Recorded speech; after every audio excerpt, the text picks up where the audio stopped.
Hello, everyone, and welcome to the Venture Fuel Visionaries podcast. I'm your host, Fred Schonenberg. On today's show, I'm so excited to have Aarti Tandon. She is the CEO of Smart City Expo USA. She's a visionary leader at the crossroads of technology, entertainment, justice, and known for driving innovation that builds smarter, more inclusive, and future-ready cities.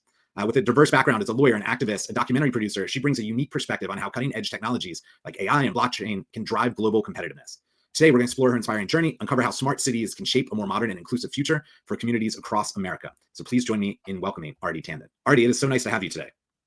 Fred, it's such a pleasure to be here. Thank you for having me.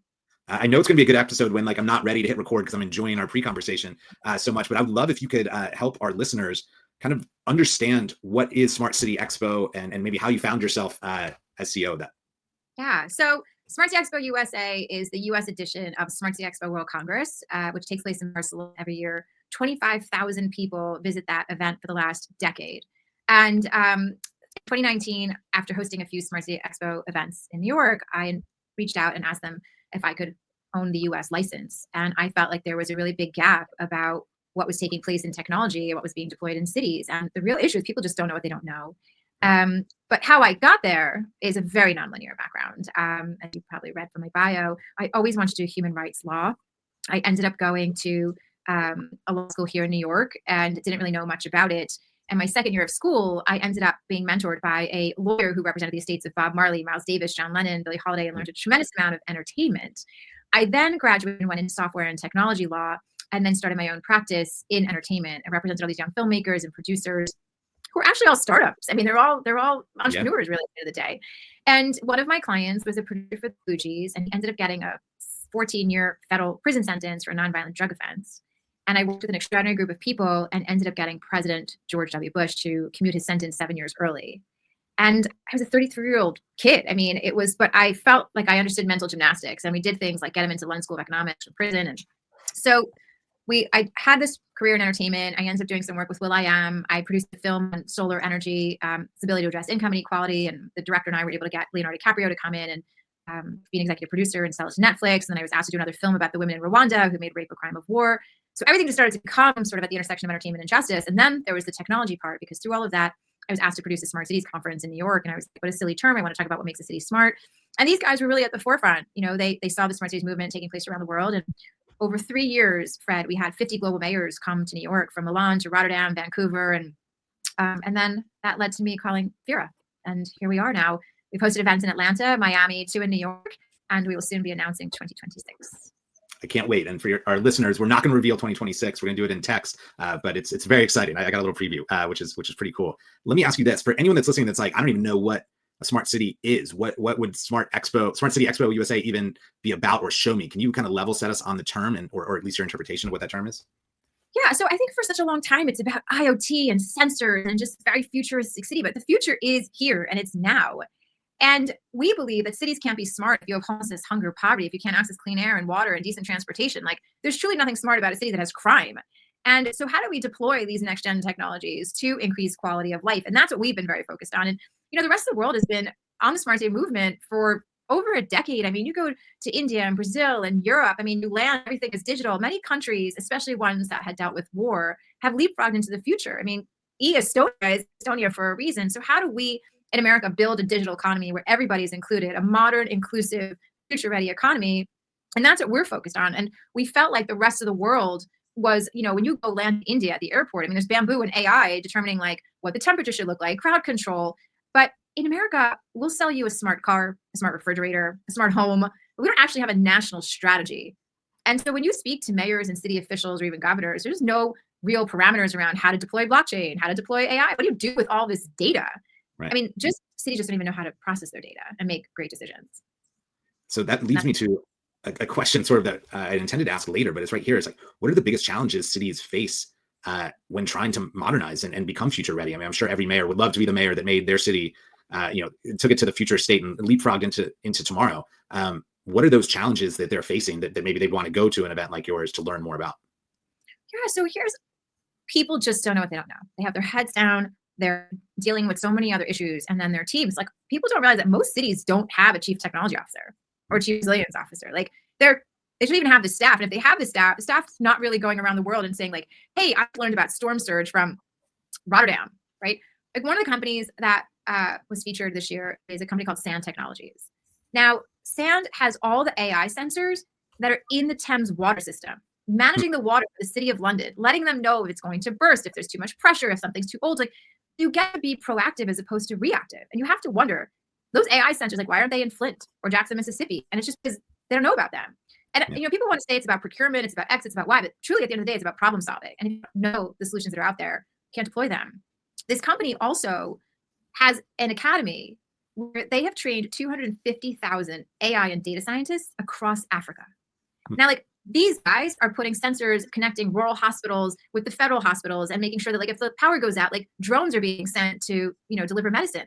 I know there's pilots taking place in Arkansas and Kentucky and across Middle America, but, like, think about that. Like, we can now use eVTOLs and drones and, like, new ways to save lives, like reach people in Appalachia, reach people in underserved communities. Like, when people think about autonomous vehicles, I mean, so many people who are elderly or disabled can't drive. I mean, you can have an autonomous vehicle come and pick you up. Like, there's just so many use cases. And so I think that that's sort of what we're trying to get people to understand. Yeah, I love it. So much is just understanding what's there. And of course, if you're a government official, right, you're working crazy hours on the here and now. And so to be able to pick your head up and go and see what's out there and being exposed to that, that's such a big part of it. You mentioned some really interesting technologies. I'm curious if at your most recent event, was there anything that jumped out at you that was surprising or impressive in terms of new innovations or new technologies that you thought were, wow, I haven't seen that before. That's something everyone should know about. So I want everyone to visit our site, or I think it's our YouTube page, but we had many compelling discussions, but one of them was by Joseph Bradley, who is the CEO of Autonomous Neom, which is building the digital AI infrastructure for the Saudi city of Neom. And regardless of what people feel about that Saudi city, at least they're pushing the envelope. But the talk that Joseph did was about agentic AI. And when people hear AI, they're like, oh my God, I'm going to lose my job. I'm going to lose this. They don't even know what it means. But people experimenting with ChatGPT, but they haven't, like, really scratched the surface. But what he talked about was agentic AI is, you wake up in the morning and your AI system knows that you want to work out in the morning, that you believe in meditation. They look at your schedule and they basically say, Art, you need a couple hours. We looked at how the traffic is going to be from X to Y. Take this road or take that bus. And we've moved some things around in your schedule because we know you really want to see your mom today. And it's like, it's you. It's a personalized version of how you want to live your life. But you're not replacing anyone's job. I mean, yes, maybe you have an executive assistant, but people who don't have executive assistants and all that, like, they're increasing their quality of life because someone's able to map the world out for them and their universe and help you move through it in a more seamless way. Like, his talk is mind-blowing. Yeah, it's very cool. And the potential of agentic is pretty nuts. I love the idea of this as everybody having an executive assistant. How much does that open up your day, your possibilities, and what's there? And what you tapped into there, which is very interesting, is like also like, okay, traffic patterns, like what routes are the best to go, and like cutting down that commute time, which of course cuts down energy consumption and sustainability, right? There's all these like benefits off of that in so many different directions. But also, with any of these technologies, there has to be a what's in it for me moment. And like, there's your what's in it for me. Like, you get to do the things you want to do and your day is more efficient and focused on value. So that's why I think that one in particular has some real upsides. Well, it's interesting that you say that because my dear friend is the former mayor of Helsinki, and he believes that a smart city is one that gives every citizen or resident 1 hour back in their day, because you show up and the train's running late, and so you choose a bike share, or you choose X, or you have sense and Wi-Fi in the park that allow you to spend time with your child or your friend out in the open air, but still can get some work done. I mean, you can safe, because of the cameras. I mean, these are the reasons that we have this. This isn't all about Big Brother and tracking your data. At some point, everybody's opting in regardless. That leads me to also why agentic AI is super interesting, because when we think about privacy and blockchain, like, you're only having to distribute the information that is required. And data sovereignty is literally the biggest thing out there now. And that's what I'm headed into in the coming year. Oh yeah, it is crazy interesting how much data we all create, produce, who's selling it, who's using it, where's that control. There's a lot of interesting pieces of that story. I'm curious. That brings me to sort of like this. I mentioned to you that someone on my team went to the conference and came back and was like, you have to talk to Aarti. Like, this was like really provocative and mind blowing. And the part that they were sharing with me was this collaboration that you had between, government, industry leaders, startups, and like individuals, right? Like, there's a lot of players here that can benefit from this, but also have to kind of work together, which we know is always challenging. Can you talk a little bit about how you foster that collaboration and how you see yourself in that sort of, center of the Venn diagram? First of all, I'm thrilled that your colleague was there and had such glowing comments. I think one of the talks that really exemplified that was we had the CEO of the Paris Olympics, Fred. I mean, think about transforming a city like Paris using the public infrastructure in the way they did. But when you hear him talk about it, how did he galvanize a city like Paris? Like, it's not like Parisians are like, oh my God, I love tourists. I can't wait for all of you to show up and take over our city, right?